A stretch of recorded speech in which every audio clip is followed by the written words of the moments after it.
Diário do Doutor, número 047. Paciente, entidade. Era um dia de sol no Brasil, em uma grande cidade, por volta de 1970. O país vivia tempos difíceis, mas os primeiros contatos com a paciente foi por intermédio de Ana Beatriz, que tinha uma bela família. Casada com Eduardo, tinha um filho, Carlos. Moravam em um apartamento perto do centro, num pequeno e mal arrumado quarto e sala que mal cabia os dois. E também era um período confuso, com muitos conflitos e embates. Foi quando eles decidiram se mudar. Então, descobri que eles receberam propostas de uma casa no interior por um bom preço, podendo dar assim uma qualidade de vida melhor para toda a família. A casa, construída em 1910, típicas casas de campo portuguesa, com aquele azulejo na entrada e um belo quintal. 3 quartos, cozinha ampla, tudo o que eles queriam numa casa estava ali. Era muito bom, para ser verdade. E era. Juntaram todas as suas economias e mais alguns financiamentos.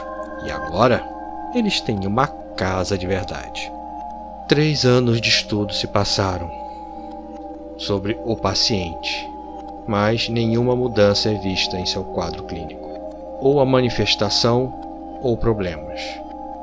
Porém, no 4º ano, os primeiros sintomas apareceram. Era uma noite chuvosa. Ana e seu marido estavam na cozinha, sozinhos. O filho deles estava na casa da avó. Era um bom momento para ficarem a sós um tempo, mas com a minha experiência e meus estudos, sei que ninguém está sozinho. Durante um jantar romântico, Ana e seu marido ouvem barulhos vindos da cozinha. Poderia ser um gato, um bicho que entrou, não se sabe. Ao entrarem, pratos que estavam na prateleiras muito bem colocados começaram a cair e quebrar-se. E ao chegar perto da porta onde os pratos estavam, ela se fecha rapidamente, deixando Ana apavorada. Neste momento, foi o primeiro sintoma que eu vi do paciente, devidamente anotado por esse doutor que vos fala. Ana grita e se afasta. Eduardo, visivelmente com medo, tenta se aproximar e abrir a porta. Ele consegue, mas ele lá nada vê lá dentro. Eles voltam para a sala de jantar assustados. Tentam se acalmar com o vinho na mesa. Segundo sintoma do paciente. 3 meses depois. Foi quando Ana acorda no meio da noite. Aparentemente teve um pesadelo. Ela vê Carlos em pé, de cara para a parede. Ela, estranhando a atitude, vai até ele e pergunta o que houve. Ao tocar o ombro de Carlos, sua cabeça vira para Ana, o pescoço mole como se alguém tivesse quebrado. Carlos diz que não tem culpa, que ela forçou tudo. Ana dá um grito desesperada e se levanta da cama, com Eduardo dando um pulo ao lado dela. Pode-se ouvir o filho começando a chorar no outro quarto. Foi então que a família resolveu que daquele dia em diante, eles não iriam mais voltar para aquela casa e ficar na casa da sogra e alugar essa casa para outras pessoas. Bem, isso me acarretou a mais estudos sobre o paciente.